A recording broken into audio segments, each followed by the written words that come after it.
The wine glass shattered against the wall behind me, red liquid staining my white dress like blood. The elegant restaurant fell silent, other diners turning to stare at our family drama unfolding in the private dining room. My name is Emma Sullivan, and this was the moment I finally stood up to my family's manipulation. How dare you refuse to help your brother? Dad's face was purple with rage, his fist still clenched from throwing the glass. Mom clutched my brother Michael's arm, tears streaming down her perfectly made-up face. The golden boy of the family sat there smirking, knowing his parents would fight his battles as they always had.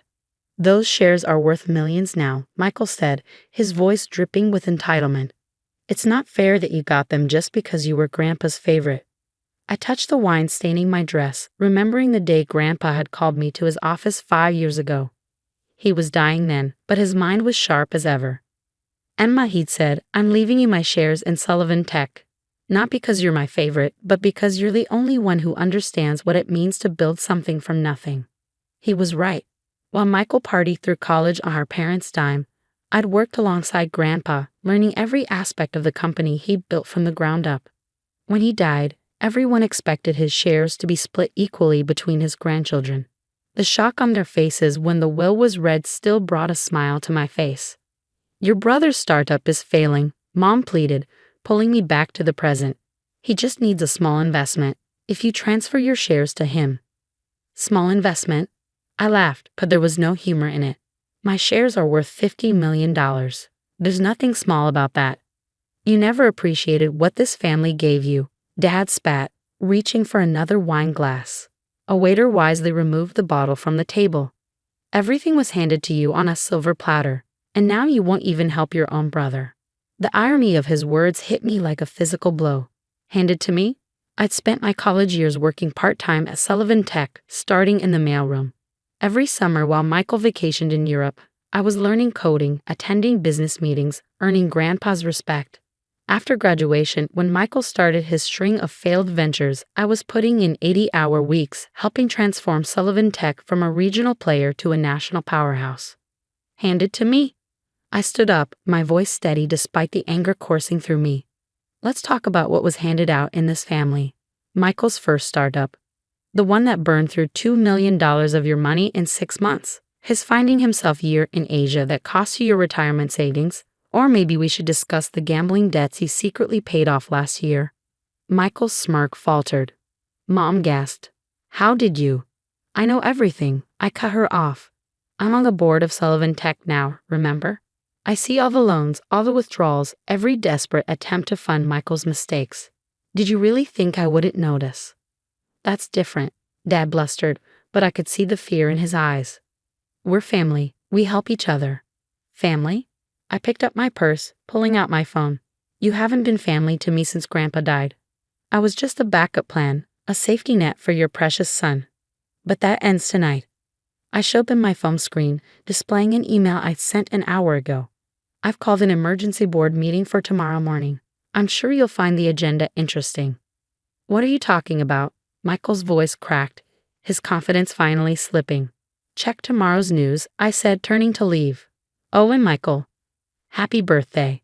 Consider this my gift to you, a chance to finally stand on your own feet." As I walked out of the restaurant, I heard Mom calling my name, Dad cursing, and Michael demanding to know what I'd done. But I didn't look back. Tomorrow, they'd learn that I'd spent the last year quietly buying up additional shares in Sullivan Tech. Tomorrow, they'd discover that I now controlled 51% of the company. Tomorrow, they'd realize that their perfect son's safety net was gone. I got into my car, finally allowing myself to shake as the adrenaline wore off. My phone buzzed with angry messages, but I ignored them all except one, from my assistant confirming that everything was ready for tomorrow's meeting. "It's done," I texted back. "Make sure the press release goes out at 9 a.m. sharp." Grandpa had always said that success was the best revenge. Tomorrow, I prove him right once again. The next morning, I sat in my office at Sullivan Tech, watching the chaos unfold. The press release had gone out exactly at 9 a.m. Sullivan Tech announces major restructuring. Board votes to end all personal loans to former executives and their families. My phone hadn't stopped ringing since. Mom had left 12 voicemails, each more hysterical than the last. Dad's messages had devolved from threats to desperate pleas. Michael, predictably, was alternating between rage and attempts at manipulation. Miss Sullivan. My assistant Sarah poked her head in. Your parents are in the lobby. Security wants to know how to proceed. I checked my watch, 10:15 a.m. Earlier than I expected, but I was ready. Let them up. And Sarah, start the recording. 5 minutes later, my office door burst open. Dad stormed in, his face even redder than last night. Mom followed, clutching her designer handbag like a shield. How could you do this to us? Mom's voice trembled. To your own family? I leaned back in my chair, Grandpa's chair, and gestured to the seats across from me. Please sit. We should discuss this professionally. Professionally? Dad exploded. You've frozen all our accounts. The credit cards, the loans, everything. Not your accounts, I corrected calmly. Company accounts that were being misused for personal expenses. The board agreed unanimously that it had to stop. We're your parents. And this is a publicly traded company, not a family piggy bank. Do you know what the shareholders would say if they knew how much money you funneled to Michael's failed ventures? Mom sank into a chair, her face pale. But Michael's new startup, he needs that funding. He's counting on it. Michael needs to learn to stand on his own feet, just like I did. This is about last night, isn't it? Dad's voice turned wheedling. We were all upset, things got out of hand. But we can fix this, princess. Just unfreeze the accounts and we'll forget it ever happened. I pulled out a folder and slid it across the desk. These are the records of every loan, every withdrawal, every penny that's been diverted to Michael over the past 5 years. Total amount, $23.7 million. They stared at the numbers in shock. I continued. The board has voted to recall all outstanding loans. You have 30 days to begin repayment. Repayment. Mom's voice rose to a shriek. We can't possibly. We don't have that kind of money. Then I suggest you start selling assets. The vacation house in Aspen might be a good start, or Michael's collection of luxury cars. Dad's face turned purple again. You ungrateful little. After everything we've done for you. Everything you've done for me? I stood up slowly. Let's talk about that. When I graduated college, you forgot to come to the ceremony because Michael had a hangover. When I made VP at 25, you missed the announcement because you were bailing Michael out of another failed investment. When Grandpa died, you were too busy consoling Michael about his lost inheritance to even check if I was okay. That's not fair, Mom protested weakly. No, what's not fair is watching you drain this company, Grandpa's legacy, to enable Michael's irresponsibility. That ends today. My phone buzzed. A text from Sarah. Michael's here. Right on cue, my brother burst into the office, waving his phone. Have you seen what she's done? He shouted at our parents. The investors for my new tech startup just pulled out. They saw the press release and canceled everything. I smiled. Imagine that. Investors getting nervous about backing someone with a history of failed ventures and no actual business experience. You planned this. He lunged toward my desk, but security had followed him in. They grabbed his arms, holding him back. Remove him, I ordered. And escort our parents up too. They don't have authorization to be here anymore. You can't do this. Michael struggled against the guards. Mom, Dad, tell her she can't do this. But I could see it in their faces. They finally realized they had no power here anymore. As security led them out, I called after them. The board meets again next week. We'll be discussing the company's legal options for recovering misappropriated funds. I suggest you all get lawyers. After they were gone, I sank back into my chair, emotionally drained but satisfied. Sarah brought me a coffee and a small smile. Your grandfather would be proud, she said quietly. I touched the photo of Grandpa on my desk, remembering his last words to me. Emma, sometimes the hardest part of running a business is knowing when to cut ties, even with family, especially with family. I know, I replied. But this isn't over yet. They'll try something else. They always do. Sarah nodded. Well, whatever comes next, we're ready for it. I turned to look out my office window at the city below. She was right. We were ready. And for the first time in years, I felt truly in control of my own destiny. 3 months after the board meeting that changed everything, I sat in my office reviewing the latest financial reports. The company's stock had risen 30% since we cleaned up the books and stopped the familial bleeding of resources. But my family predictably hadn't gone quietly into the night. First came the media campaign. Mom gave tearful interviews to local newspapers about her ungrateful daughter, who destroyed the family.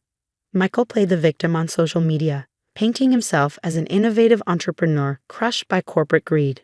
Dad tried to rally old business contacts against me. None of it worked. Miss Sullivan.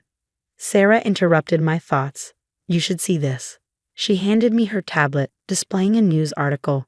My brother's smiling face stared back at me beneath the headline. Michael Sullivan announces new venture. Claims to have inside knowledge of Sullivan Tech's corrupt practices. I couldn't help but laugh. Let me guess. He's threatening to expose how the company has been mishandling funds. Yes, Sarah nodded. But here's the interesting part. He's seeking investors for a competing tech company, using the threat of exposing Sullivan Tech as leverage. Perfect. I pressed the intercom. Get legal on the line. It's time for phase 2. What my family didn't know was that I'd been preparing for this moment for months. Every loan, every misused company fund, every instance of their financial misconduct. I had it all documented. More importantly, I had proof that Michael had attempted to use confidential company information to manipulate investors. The next morning, as Michael was holding a press conference to announce his new venture, our lawyers served him with a cease and desist order and a lawsuit for attempted corporate espionage. Mom called within minutes. How could you sue your own brother? The same way you could stand by and watch him try to destroy Grandpa's legacy. I replied calmly. How's the house hunting going? I heard the Aspen property sold well below market value. She hung up on me. The lawsuit made headlines, but not in the way Michael had hoped. Instead of exposing corporate corruption, he exposed himself. Former investors came forward with stories of his failed ventures. Business partners revealed his pattern of deception. His carefully crafted image crumbled. Dad made one last attempt at reconciliation, showing up at my office unannounced.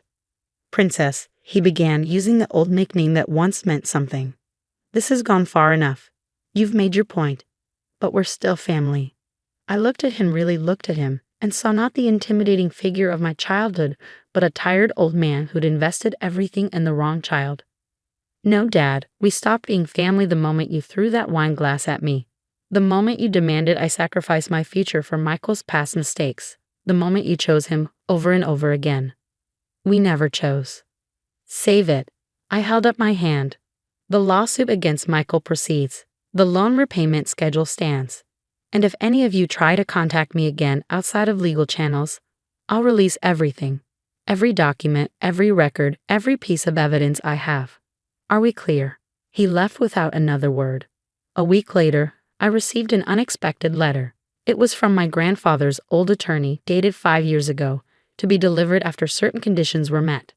Dear Emma, it read, if you're reading this, you've finally done what I always knew you could, taken control not just of the company, but of your own destiny. Your family will call you cruel, ungrateful, heartless. But remember this, true leadership isn't about being liked. It's about doing what's necessary, even when it hurts. I didn't leave you the shares because you were my favorite. I left them to you because you understand that a legacy is something you build, not something you spend. I'm proud of you, little one. Always have been. Love, Grandpa. I wiped away tears I hadn't realized were falling. That evening, I walked through the Sullivan Tech offices, seeing it with new eyes. Employees nodded respectfully as I passed. There was no more whispered drama about the Sullivan family, no more speculation about which of Michael's ventures would drain resources next. Sarah met me at my office door. The board's quarterly report is ready. Profits are up 40% since the restructuring. Send copies to our shareholders, I pause, and one to my parents' house. They should see what the company can do without dead weight. She smiled knowingly. Already done.